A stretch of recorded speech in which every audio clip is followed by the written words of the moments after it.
qui était sur l'île d'Alma. Alors, après avoir fêté toute la journée, moi, je restais, je pensionnais chez un monsieur Bergeron, Eugène Bergeron, et qui, lui, faisait de la baboche de temps en temps. Et ce dimanche soir-là, j'avais veillé à la maison, où nous avions pris quelques verres. Mais à un moment donné, j'ai sorti dehors et j'ai vu venir une machine. Des machines, à ce moment-là, ils n'entraînaient pas ben. Quand on voyait venir une machine, on disait pourtant, c'est quelqu'un, ça, c'est ça qui s'en vient là. Alors j'ai arrêté la machine avec ma main, comme on dit aujourd'hui, faire du pouce. Les gens sont arrêtés, puis ils m'ont demandé, ils ont dit, qu'est-ce que tu veux? Ben, j'ai dit, excusez-moi. J'ai dit, je pensais que c'était ma machine qui s'en venait, puis j'ai dit, je m'aperçois que c'est pas eux autres.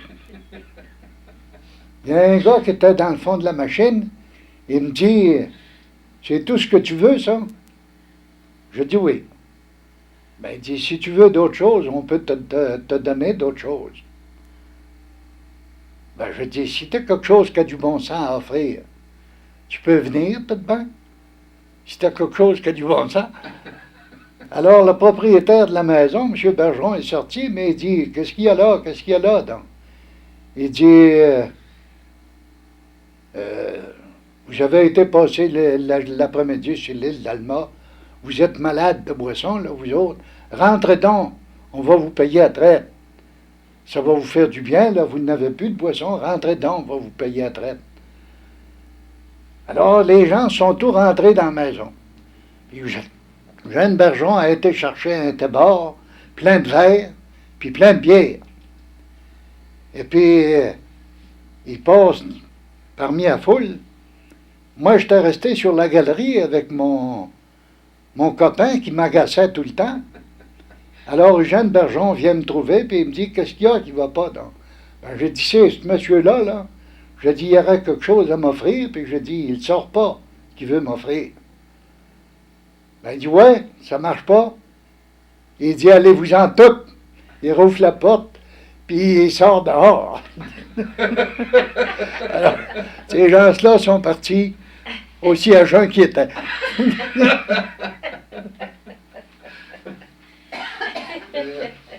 Avez-vous une autre question? Sans doute, pendant votre enfance et pendant votre jeunesse, vous avez vu faire du savon du pays. J'aimerais que vous nous en donniez la recette, la manière qu'on faisait ça à ce moment-là. Oui, j'en ai fait moi-même. Tout d'abord, la base du savon, c'est fait avec du gras. Du gras de poule, du gras de lard, du gras de bœuf.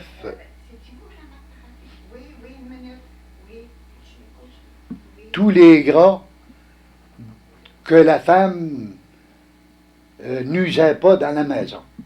Et ça, on conservait ça, on mettait ça dans des vaisseaux, puis on conservait ça pour faire ça généralement le printemps, à la fonte des neiges. Et là, on avait un vaisseau, un grand vaisseau en fer, qu'on appelle une chaudronne de fer, qu'on suspendait sur des tréteaux avec une perche en travers, de manière à pouvoir faire un feu en dessous de la chaudronne. On mettait l'eau et le gras. Et là, on faisait bouillir ça avec du caustique et puis de la résine. Est-ce que c'était ce qu'on appelait le consommé? C'est justement ça, c'est ça. Pardon, le consommé se faisait avant de faire le saumon parce que, supposons par exemple qu'un cultivateur perdait un animal. Alors, il désossait le plus possible l'animal, mais comme il restait encore beaucoup de gras après les os, ben à ce moment-là, il mettait bouillir ça, puis il ramassait le gras pour faire le savon le lendemain ou quelques jours après.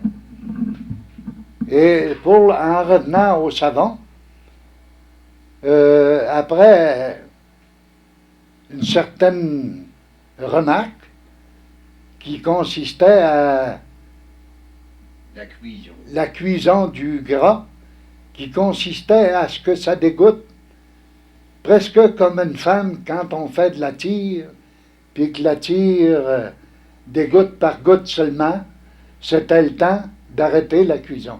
Alors à ce moment-là, on mettait du gros sel pour arrêter la cuisson, et puis le savon était fait. Mais il restait la lessive. La lessive, ça, les femmes usaient ça pour laver le plancher. Est-ce que c'était ce qu'on appelle la potasse? Oui, oui. Mais les femmes conservaient ça pour laver le plancher parce qu'à ce moment-là, il n'y avait pas de prélord ni tapis sur les planchers. Il n'y avait même pas de peinture dans plusieurs maisons. C'était ce qu'on appelle du bois blanc. Et on avait des branches de sapin qui servaient de brosse, qui faisaient un très beau plancher, bien blanc, et qui sentait très bon. À ce moment-là, c'était la potasse, c'était la partie en dessous du savon. En dessous du savon. Le savon, ça, c'était jaune. Oui. Et la potasse, C'était noir, brun-noir. Brun foncé, oui. On va terminer. Bon, ben maintenant, M. Trottier, on n'a qu'à vous remercier d'avoir bien voulu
morceau, là.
Je vais vous jouer une partie d'un set canadien de le temps de notre jeunesse.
Allez-y, essayez-vous un coup là encore. On va l'enregistrer bien.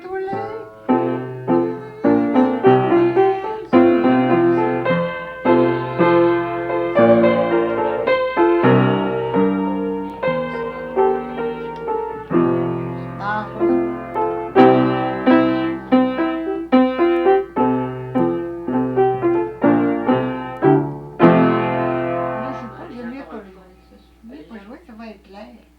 Mettons. Allez-y encore un coup. Peut-être que là, vous allez l'avoir mieux. Essayez-vous encore un coup. Avant de dire que... Ça sera de votre faute si c'est pas beau. On le mettra pas. On va le noter Je vais le laisser ici. ici.